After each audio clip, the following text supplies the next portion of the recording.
ब्यासी का दुरुपयोग नहीं करता तो बिहार का राजा होता। सही बात। बिहार का राजा होता, साधारण बात नहीं ना जी। इनको जो मन है तो कहे एगो हाथिया रास्ता धके जाइत रह। हाँ हाथिया रास्ता धके जात रहल नु। हाँ एगो पेड़वा के नीचा, हाँ पेड़वा के ऊपर दूगो छुछुन्नर चढ़ल रह। छुछुन्नर तो हाथिया कस के जब गर्जना कैलस ना तो एगो छुछुन्नरवा हाथिया के पीठी पर गिर गइल बा। हाँ डरा के गिर गइल बा तो हमें उसे राइल रहल। तो दोसर का छुछुन्नर का कहला का कहेला दाब का धैल मार रहली है। तो कहानी रखत नहीं। हाँ रखी। बड़ी सुंदर दर्दनाक कहानी 18वां दिन के लड़ाई। चलो बाबूजी भाल अगर काम मास्टर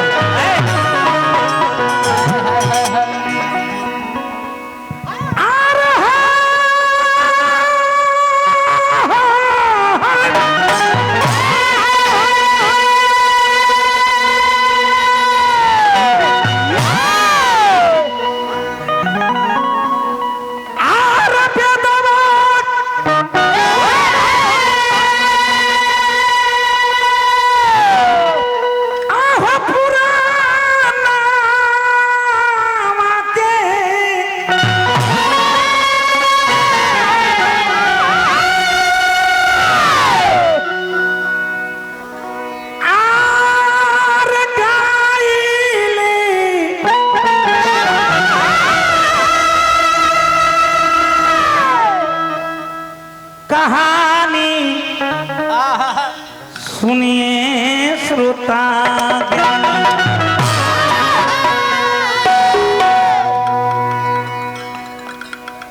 बतिया रउआ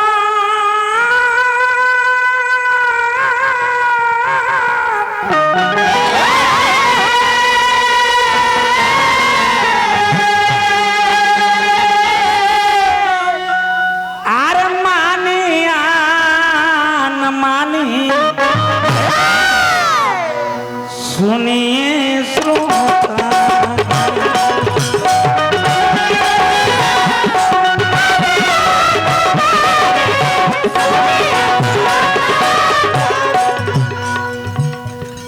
बच्चे सब बैठे उनको शांत कीजिए। बतिया सुनिए श्रोता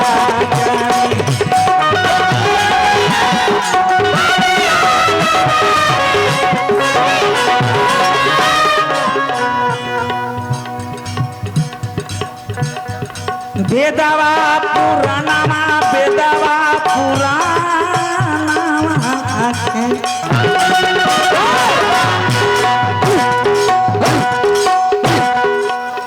बाबा आराम से बेदावा पुराना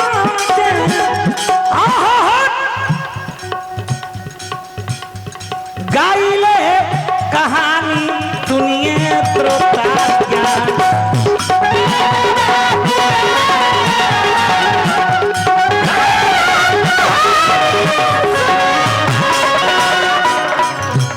बतिया रउआ मानिया न मानी सुनिए श्रोता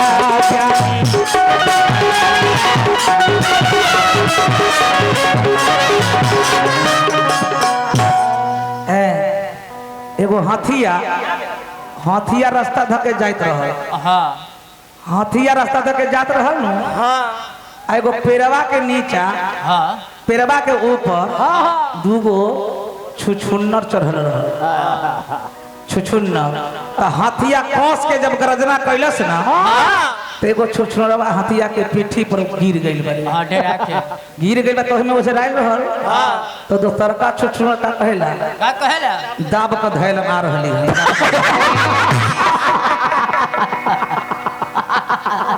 ये तो मर गया। अगर ये ब्यासी का दुरुपयोग नहीं करता तो बिहार का राजा होता। सही बात। बिहार का राजा होता, साधारण बात नहीं ना जी। इनको जो मन है तो कहे लेकिन हम इनको अच्छे कहते हैं। हाँ बिहार का राजा होते हैं लेकिन आप पेट पर ड्राम गिरल बा। देखते हैं ना कि ना मुहर लग रहा है। लग रहा है कि कोनो भीख मांग के आ रहा है हमारा। 3:30 बजे तक ध्यान देना चलो।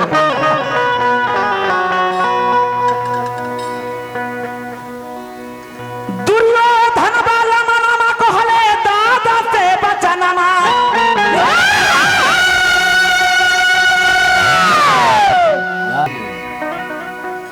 दुर्योधन वाला मनामा को हले दादा से बचनमा।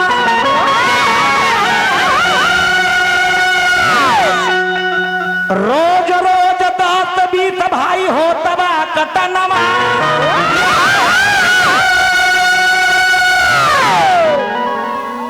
पांडव के लाल कुंती के लाल हमर काल बन के खारबा।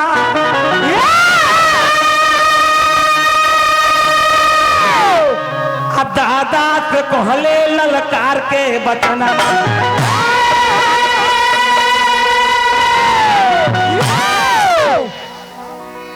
छठा दिन की लड़ाई समाप्त हो गई। 1 2 3 4 5 छठा दिन की लड़ाई। छठा दिन की लड़ाई जब समाप्त भइल बरे सब अपना शिविर में जाले तो दुर्योधन कहत रे दादा भीत भीत की दादा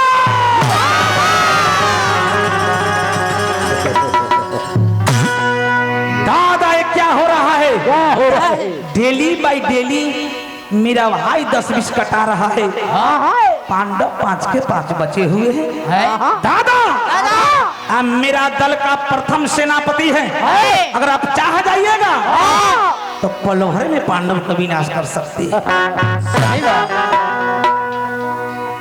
दुर्योधन कहता है मास्टर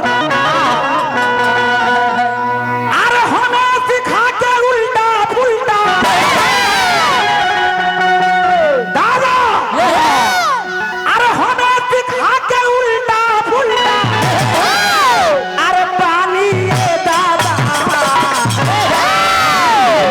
दादा तैया जो लूटल जाता कौरव दल के पानी ये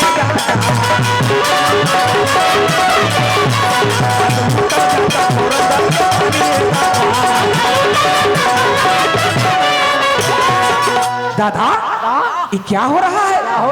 रोज ही रोज मेरा भाई कटा रहा है। 5 के 5 है ये भालवा का।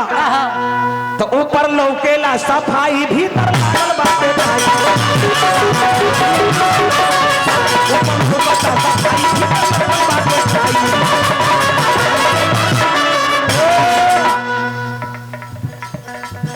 मनुष्य को ऊपर का साफ सुथरा नहीं होना चाहिए, अंदर का साफ सुथरा।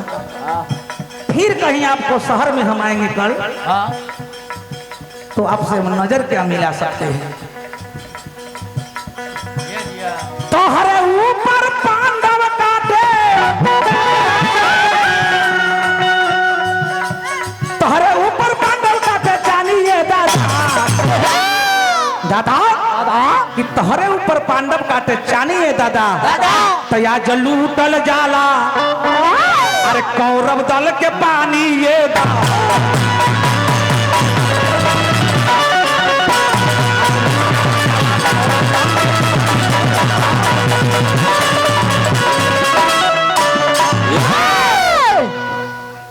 दुर्योधन वाला बतिया जब दादा भीष्म सुननी चाहता तब भीष्म के क्रोध से शरीर ए राम राम नजरिया लाल भइले दादा के।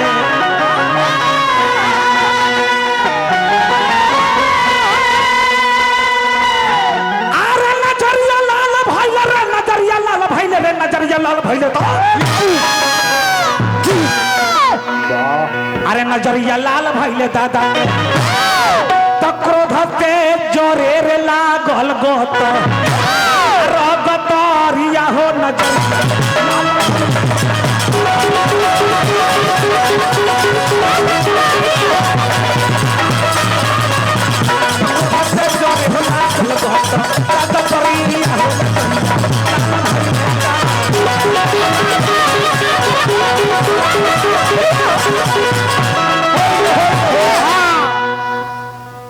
दादा भीष्म के क्रोध से शरीर कांपने लगा और बोला कि दुर्योधन जो हो गया तो हो गया। कल का लड़ाई में 7वां दिन की लड़ाई में अगर हम 5 बाण से हम पांडव को मार न दिया तो मेरा नाम भीष्म बेकार।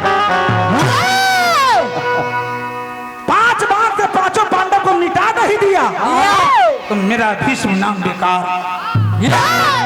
ये बतिया कहाँ गई? पांडव के लगे। पांडव उदास हो गए, झरझर आंसू गिरे लगल। तो ज्यादा प्रतिज्ञा कर लिए हैं, कल की लड़ाई में हम 5 भाई मारा जाएंगे। पहले का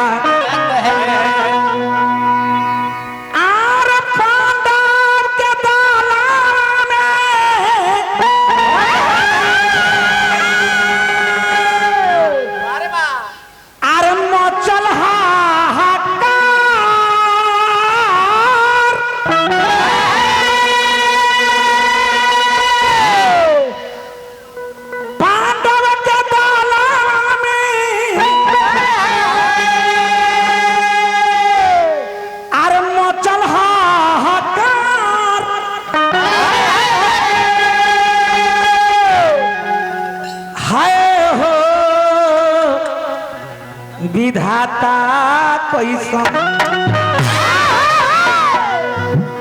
लिखल कपार। हमर समय हो गई, कई मालिक के ओर से आदेश आ गई बड़ी सन।